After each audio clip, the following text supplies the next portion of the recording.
So, welcome everyone to the Digital Now information session. I'm Melissa Kemibayashi Staples, just one of many program officers in Arts Across Canada and Arts Abroad who will be working on Digital Now.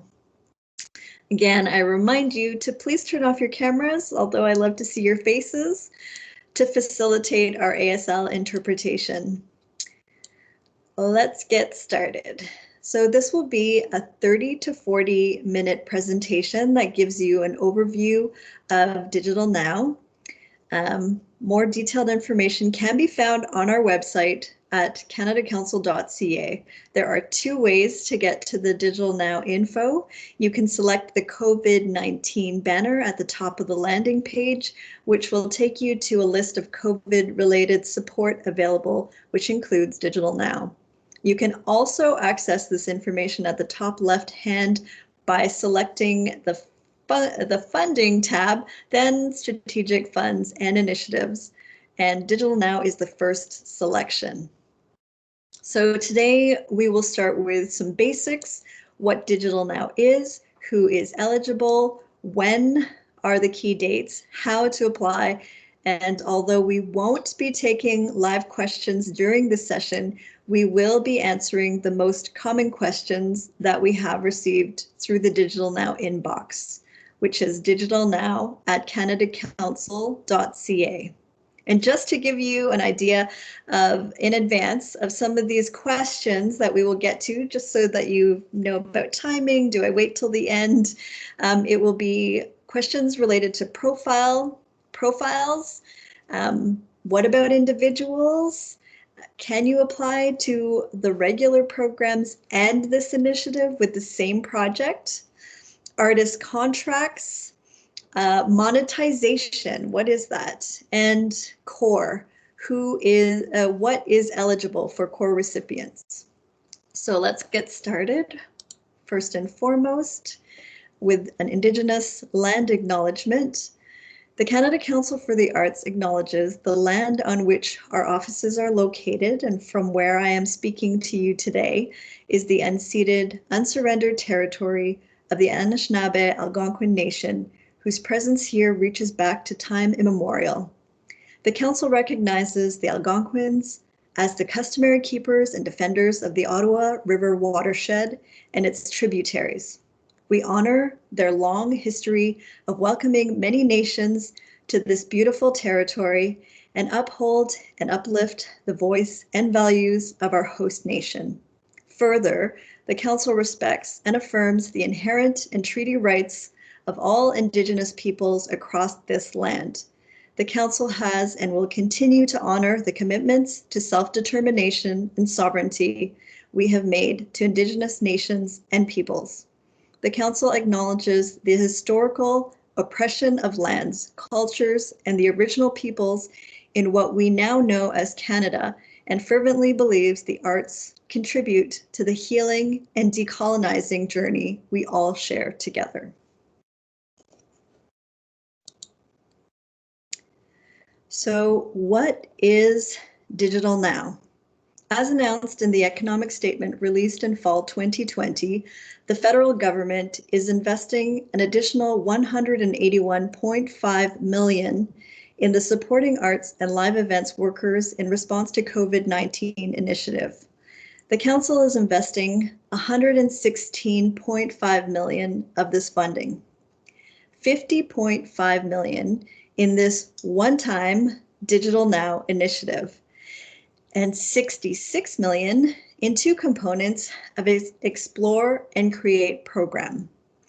In addition to the special fund, it is also worth noting that the Council will also direct additional resources to the short-term projects and long-term projects components of the Creating, Knowing, and Sharing the Arts and Cultures of First Nations, Inuit, and Métis Peoples program.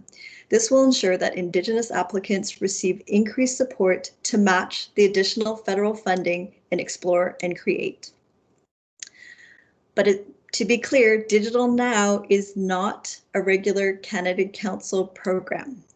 Digital Now enables groups, collectives, and organizations to adapt existing works and/or create new ones to be shared virtually with the public. The funding is meant to stimulate job creation within the arts sector and ensure people working collectively or within organizations can continue to create work and deliver their programming and activities virtually during these challenging times, while physical distancing, travel restrictions, and other public health measures related to COVID-19 pandemic are ongoing. What activities can be supported? The project must propose content that is arts-based. This includes content that is aligned with the general what is eligible guidelines in creating, knowing, and sharing the arts and cultures of First Nations, Inuit, and Métis peoples. The project must result in work that can be shared digitally. You can apply for costs related to the development, creation, adaptation, production, promotion, dissemination, and optimization of digital content. You must demonstrate how artists, arts workers, including elders and cultural connectors, will be paid professional standard fees and/or additional salaries. The Canada Council for the Arts supports a broad range of projects and applicants across our programs. The same is true for Digital Now. Digital Now encourages diversity and inclusion, including gender balance and gender diversity, and First Nations, Inuit, and Métis peoples, Black and racialized communities, the deaf and disability community, official language minority communities, and youth to apply and participate. So next, who? Who is eligible? Types of potential applicants to this initiative include artistic groups and collectives, artistic organizations, First Nations, Inuit, and Métis groups, collectives, for-profit, and not-for-profit organizations. Again, that's specifically for First Nations, Inuit, and Métis groups, collectives.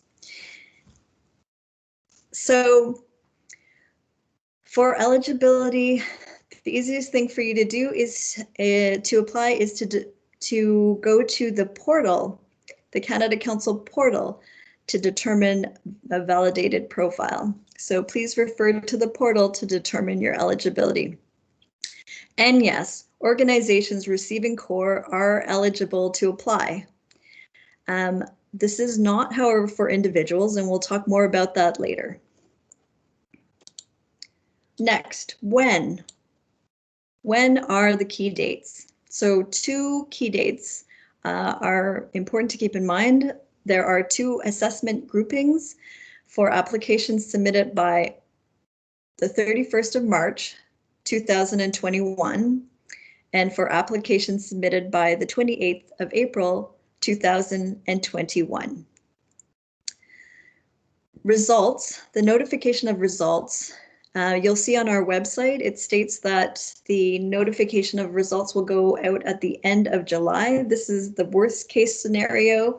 We're hoping that we can get the results out much sooner than that, but it always depends on the volume of applications. And please remember that we are still operating out of our regular offices. So I'm speaking to you right now from my house.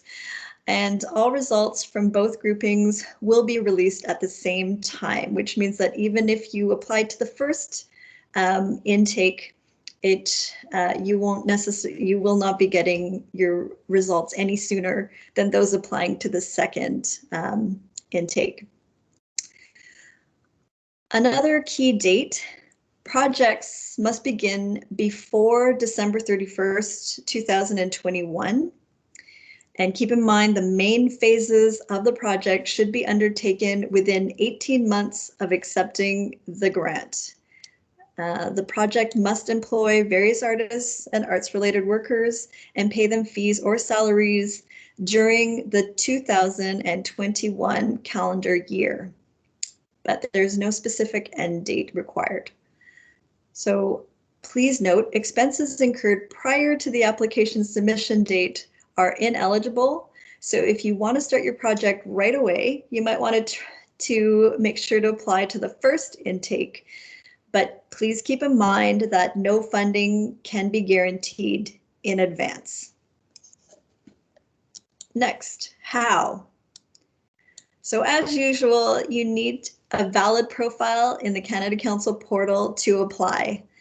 And you are actually already able to submit your proposals. We've opened the portal as of March 2nd to receive proposals. Please note, you can only submit one application. This does not count towards your application limits. It also does not count towards eligibility for core or composite grants. There are fixed amounts, which are $25,000, $50,000, and $100,000. But we could lower the amount requested based on the number of applications that we're getting that we need to support. So when you're applying, please keep in mind the assessment criteria. You'll find this as well in our guidelines if you want to refer to it. So the impact is 75%. It's the potential of the project to contract, hire, engage diverse artists and/or arts workers and pay them professional fees or salaries during the 2021 calendar year. A commitment to gender balance and gender diversity and to reflecting the diversity of your geographic community or region, particularly with regards to the engagement and inclusion of First Nations, Inuit, and Métis peoples, Black or racialized groups, people who are deaf or have disabilities, official language minority communities, and youth. And it's really important to note that this applies to both participants and applicants and is not simply that people from equity priority groups be engaged as audiences. Impact also includes the potential of the project to further develop and extend your artistic and cultural practices or digital knowledge, and the potential of the content to be shared and discovered by the public, including your target audience. This is also, the assessment criteria includes feasibility at 25%. That's the overall capacity and experience to undertake the project. Prior digital experience is not required. A realistic work plan and timeline, a reasonable budget, and suitability of your project for digital dissemination. So please, whenever you're answering any of the questions or filling out the budget, keep in mind this assessment criteria. Now this brings us to our common questions. So first off, we are getting a lot of questions about submitting a new profile or adding a profile to your account. If your group or organization has shifted activities, especially in this past year, and you feel that there is an additional profile where you now meet the eligibility criteria, please feel free to submit it for validation. However, please do not force a profile just for a project that you are considering where you do not actually meet the criteria. Make sure you allow for a minimum of 15 days for the validation of a profile. And due to the volume of inquiries, the Digital Now team cannot provide individual guidance on profiles. Please consult the information, which is really great information already available on the Canada Council portal for additional information about profiles and their requirements. Next, another question that we're getting a lot of is why are individuals not eligible to Digital Now? So keep in mind that that although individuals are not eligible to this initiative, there is significant additional funding being added to the Explore and Create research and creation project components, as well as the short-term projects and long-term projects of the Creating, Knowing, and Sharing program, which supports individuals and groups in research, creation, and production of new works. And this, of course, can include digital content, but it doesn't have to.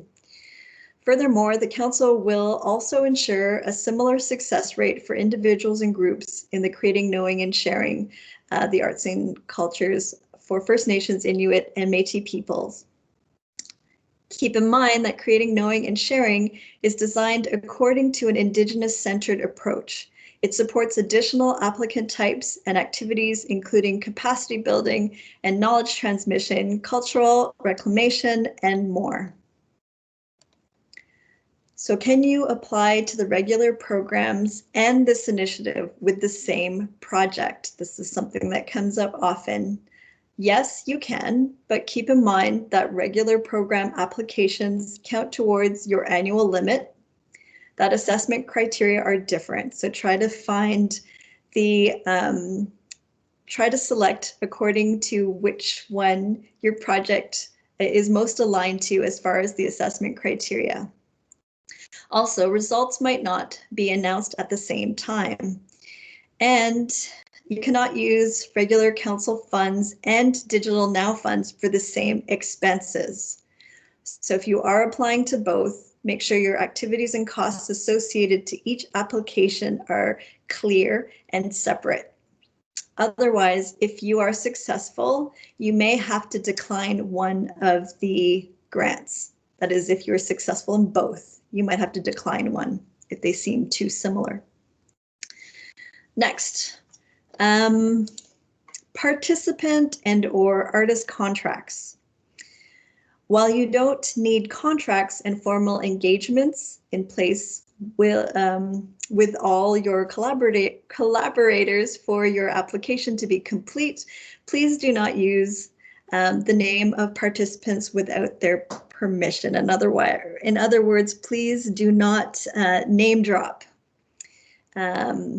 Name dropping is strongly unadvised. And next, as mentioned, this additional funding is meant to stimulate job creation within the arts sector, and arts workers, arts professionals are eligible and should be included in your budget. That also means make sure that in your budget, your notes are very key. Like, make sure you put your notes in. I know in some budgets at the council, it says notes are optional. That is not the case for this initiative. Arts workers, it is important to keep in mind that this initiative recognizes as eligible expenses other cultural occupations such as museum or library technicians, broadcast and sound engineering technicians, camera operators, graphic designers, and illustrators, just to name only a few. In its inclusive definition, arts workers represent employment in direct support to the production and dissemination of the artistic content. Participants may also include elders, language holders, traditional teachers, etc. Next, you'll find in the application form the word monetization, which is not a usual word that we use at the Canada Council. This question is not part of the assessment. It is to help Council and the federal government collect information on your challenges and successes when trying to generate revenue from your digital activities. Some of you are starting from zero, which is completely fine, and others have already tackled the problem in some ways and have made inroads. Both are valid. The question is not part of the assessment. I repeat myself, it's not part of the assessment, but the data collected will benefit everyone moving forward. And lastly, core, what is eligible? A reminder that part of the ineligible expenses include ongoing operating expenses, and that's the same for deficit reduction costs.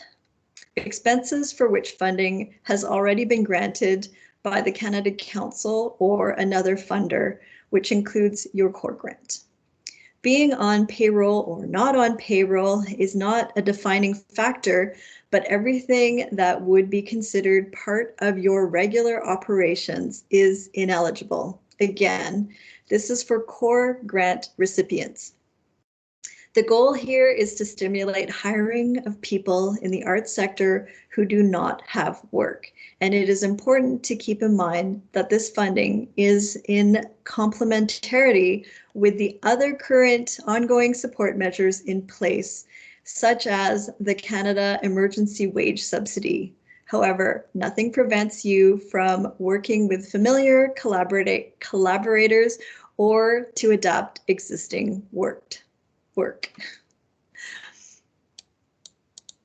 So if you have questions after reviewing the guidelines, application form, and the FAQs page, please send us your questions to digitalnow@canadacouncil.ca.